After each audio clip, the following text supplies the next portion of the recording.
Hi, my name is Yeet Ozer, and I will be doing a IOC on the poem The Arrival of the Bee-Box. The poem The Arrival of the Bee-Box was written by Sylvia Plath, and Sylvia Plath herself, just to give some information about her, is a confessional poet. Confessional poets write, the poems that confessional poets write are generally reflections of their past or experience, or their life, or the experiences that they've experienced in the past. And in the case of Sylvia Plath in this poem, she uses figurative language, progressive structure, descriptive diction, and dark mood to convey her theme her theme of her struggles and the pain that she faced fighting through a mental illness. So to start off with figurative language, the whole concept of the arrival of the bee-box is that the bee-box is a representation. The box itself is a representation of her mind, while the bees inside are the thoughts that she has.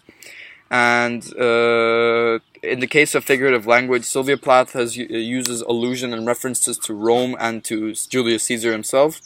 As in the reference with Rome, for example, it is said that she says, "It is like a Roman mob, small, taken one by one, but my God together," which was said in stanza 4.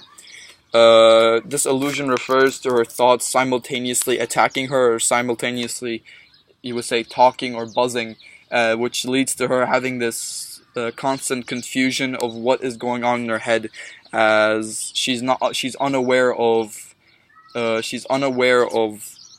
what these thoughts that are bothering her are trying to say.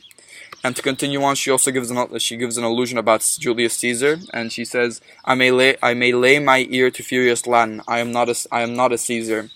This reference, this means that not only is her thought speaking in a language that she cannot understand, the Caesar reference means that she cannot understand what the bees, which is her thoughts, are saying in her head, as she cannot understand what language they're saying. So this creates a lot of confusion in Sylvia, the character's mind, as she is unable and unaware of what she can do to combat these thoughts that are constantly attacking her throughout her head. Sylvia Plath had also used imagery a lot in this poem. For example, she had said, "With the swarmy feeling of African hands." This firstly is a reference to slavery in Africa, which had happened through British, German, and etc. Other countries who had colonized African countries, and refers to her being trapped. Refers to her being trapped in her thoughts, as she cannot. It's not her own thoughts that are. It's her own thoughts that are speaking, yet it's not what she wants to do. These thoughts are imprisoning her in her own mind, and she's unable to get out of it, which is causing her great pain, as she is being trapped inside by her own thoughts. And through the use of imagery and the illusions which were stated, Sylvia Plath can explain to the reader the struggles that she faced with these mental thoughts that she had, and how unaware and how confused she was with handling with these specific thoughts. To continue on with progressive structure, the structure of this poem is rather simple. It's a 5-line stanza, which is a quintet, and the structure itself has no specific rhyme scheme. Yet the poem has a rather progressive. The story rather smoothly progresses, and can be read very simply, or the poem explains itself from stanza 1 to stanza 7 very clearly, and progresses rather smoothly. This progression can also could possibly represent herself still being inside of her mind, still fighting for control, and the struggles that she faces, trying to get out of the struggles that she faces, and how she's fighting for control over her head through these thoughts that she cannot neither understand nor combat.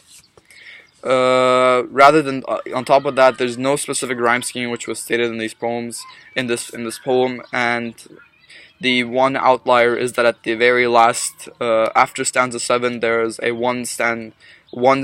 only a 1-line stanza, which is just as a ender to this poem. To continue on with descriptive diction, In the case of descriptive diction, Sylvia Plath uses it to help the reader to understand how hard or how difficult it is to fight thoughts in your head, how difficult it is for her to fight her thoughts in her head, which she doesn't even know how to fight in general, if that would make sense. For example, she had said the box is locked, it is dangerous. The use of the locked and is dangerous really gives the reader the idea that what she's combating and what she's trying to do is rather harmful, as she, at first with the lock, she is trying to keep her memories and she's trying to keep those thoughts that she has locked away so that she doesn't have to worry about them. Yet she keeps them locked away because she believes it is dangerous and that those thoughts are not of herself.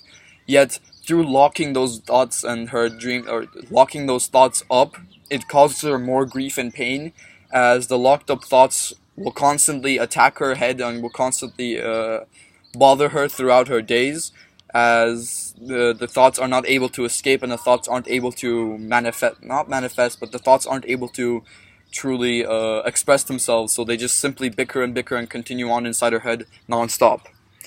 As another example of diction, which again it refers to the locks again, she had, in stanza 6, she had said, "If I just undid the locks and stood back and turned into a tree." With the undid the locks this time, it's once again referring to the thoughts that she's keeping locked away in her head. Yet she now believes that through unlocking the door, through unlocking her thoughts, that she would be able to finally escape the struggles that she faces with these said thoughts, and she could be free and alone. And through the usage of her descriptive diction, it also sets up a setting and through the usage of her descriptive diction, it allows for the creation of a setting and a mood, which the descriptive diction allows for the mood to be very expressed, which will be explained later, and it sets up a really nice setting gives the reader the idea of the setting, or or expresses to the reader what the character in this poem believes or wants to do with these thoughts and what they are doing to her, which allows the reader to once again understand the character and further agree or disagree with what she's doing. And to continue on with the dark mood, the whole premise of this poem is that the arrival of the bee box is just, the bee box itself is a representation of her mind, while the bees inside the box are a representation of her thoughts, and the progression from the bee box coming to the bee box, from the bee box coming and to the end, is that at the beginning she believes that the bee box should be locked and not opened, as it's dangerous, it could harm her, it could damage her. Yet at the end she believes that unlocking the bee box would set her free, as the bees would not go after her and the bees would simply disappear. And to understand this in the way that not in the literal sense, but in the sense that she's trying to explain it in, is that the bee box, once when it first came, or the thoughts in the mind, or her mind and the thoughts that consisted within her first arrived and came, the thoughts were rather damaging to her, and she simply locked away those thoughts, hoping that they wouldn't do anything. Yet as the thoughts progressed and manifested themselves, she eventually was in massive pain, struggle, and grief, as these thoughts had damaged her and hurt her. So to continue on with the mood. The mood for this poem starts off fearful, and then it turns to relief at the end. At the beginning of this poem, like stated before, she was afraid of what these thoughts could do to her, how these thoughts could damage her. So the best thing that she thought she could do was lock away those thoughts, her thoughts, so that it could not harm her. Yet by locking away those thoughts unintentionally, she had made it so that her thoughts would just increase and simply bother her and pain her more. Yet as the poem progresses, you can slowly start to see that starting from around stanza 6, she slowly starts to see that she is about in control of her thoughts, and starts questioning why she's honestly locked away these thoughts that are causing her pain. And in stanza 7, she specifically says that, in stanza 7 she says that they might just ignore me immediately, which once again she now believes that if she had unlocked her thoughts or unlocked her mind, these thoughts would have simply just expressed themselves and then gone away instead of being trapped and causing herself extreme pain. And when this poem started out with her fearing, she at first feared her thoughts and feared what the thoughts could do to her, struggling to keep them inside. Yet as time progressed, especially as seen in the poem, as time progressed, so did her understanding of her thoughts, until it led to the point where she planned to let them free so that she would not have to worry about this pain that she faced. In conclusion, to the usage of